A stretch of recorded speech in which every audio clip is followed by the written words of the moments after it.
पूरे चंदापुर में एक ही मिठाई वाला रहता था, गोविंद। गोविंद के हाथ की बनी हुई मिठाई इतनी स्वादिष्ट होती है कि जब लोगों को मिठाई खाने का मन करता था तब बिना त्योहार के भी त्योहार मना लेते थे। गोविंद भैया, थोड़ी सी मिठाई पैक कर दो। आज मेरा मन थोड़ा सा उदास है। जंगल में जाकर मिठाई खाते हुए बैठूंगा। जैसी तुम्हारी मर्जी पटेल भाई। जब जंगल से लौटाओगे तो एक बार मुझसे मिल लेना। ये कहते हुए गोविंद पटेल को मिठाई देकर बेच देता है। पटेल रास्ते में ही एक एक मिठाई खाते हुए जंगल में पहुंचने तक मिठाई के वजह से उसे नींद आ जाती है और वो एक पेड़ के नीचे जाकर सो जाता है। वहीं पास में एक बरगद के पेड़ के टहनी पर बैठी हुए चुड़ैल को पटेल और उसके मिठाई नजर आती है। मिठाई खाए हुए काफी दिन हो गए हैं। एक दो मिठाई चख कर देखती हूँ। वो चुड़ैल पटेल के पास जाकर एक मिठाई खाकर देखती है। उसे वो स्वाद बहुत पसंद आता है, इसीलिए वो एक के बाद एक सारी मिठाई खा लेती है। सारी मिठाई खत्म हो गई है, लेकिन मुझे और मिठाइयाँ चाहिए। ये कहते हुए वो चुड़ैल पटेल के जागने का इंतजार करती है।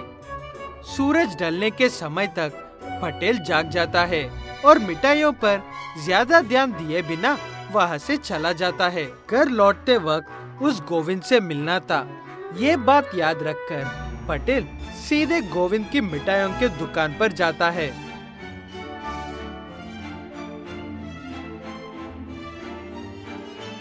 पटेल का पीछा करते हुए उस पीछे पीछे आ रही चुड़ैल को गोविंद के मिठाई का दुकान नजर आती है। अच्छा, तो ये मिठाइयाँ बनाने वाला है। आज से मेरा घर इस गोविंद के घर की छत पर होगा। हा हा हा हा।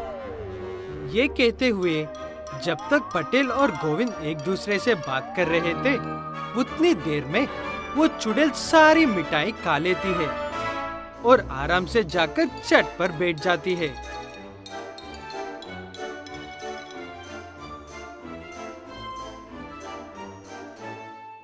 यहाँ गोविंद परेशान होता है कि इतनी सारी मिठाइयाँ पलक झपटते ही कैसे गायब हो गई। हम दोनों तो जब से यही है ना पटेल भाई, ना कोई हमारे सामने से गया और ना ही हमारे सामने से आया, तो फिर मिठाइयाँ कैसे गायब हो गई?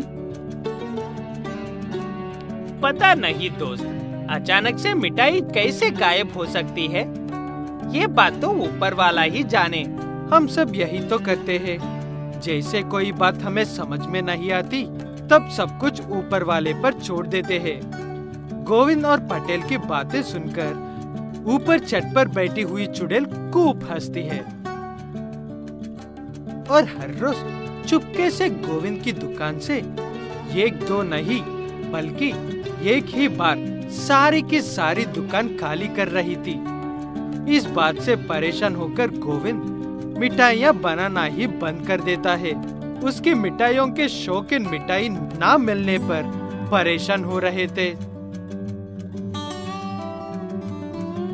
यार पटेल, मैं क्या करूं, कुछ समझ में नहीं आ रहा है। एक दो बार तो ठीक था, लेकिन हर रोज ऐसा मिठाई गायब होती रहती है। मैं क्या हो जाऊंगा? तू चिंता मत कर मेरे दोस्त, ये काम तो ऊपर वाले का तो बिल्कुल नहीं हो सकता है। ये काम जरूर किसी चुड़ैल या शैतान का होगा। हमें एक बार लुंगी बाबा से मिलना चाहिए। ये कहते हुए दोनों दोस्त लुंगी बाबा से मिलने के लिए जाते हैं और उन्हें सारी बात बताते हैं। सब सुनने के बाद लुंगी बाबा गोविंद और पटेल से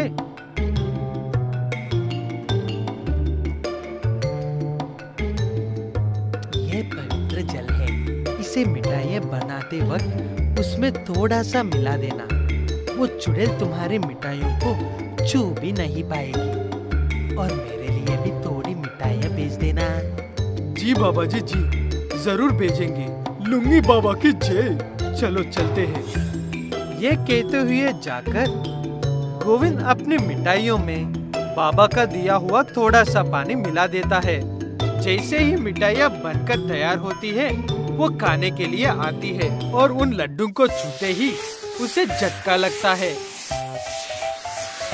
और वो गोविंद के सामने आ जाती है। मैं जानता था कि इसके पीछे जरूर किसी चुड़ैल का हाथ होगा, इसीलिए मैंने सारी मिठाइयों में पवित्र जल मिलाया है और हर रोज मिलाऊंगा। तुम्हें एक शर्त पर बिना पानी मिलाए हुए कुछ मिठाइयाँ मिल सकती है। बताओ, मैं कुछ भी करने को तैयार हूँ, मुझे बस मिठाइयाँ चाहिए। तब गोविंद उस चुड़ैल को किसी को भी कोई नुकसान पहुँचाए बिना उसकी दुकान में काम करने को कहता है। मिठाइयों के लिए वो चुड़ैल वहाँ काम करने को मान जाती है। ऐसे ही अपने दोस्त गोविंद से मिलने के लिए आए हुए पटेल को एक चुड़ैल को दुकान में काम करते हुए देखकर हैरान हो जाता है। तू तो मुझसे भी बड़ा कमीना निकला यार, चुड़ैल को ही काम लगा दिया। हमारे बीच एक समझौता हुआ है, इसीलिए हम साथ में काम कर रहे हैं। ऐसे ही एक चुड़ैल भी गोविंद के साथ मिलकर मिठाइयाँ बेचने लगती है।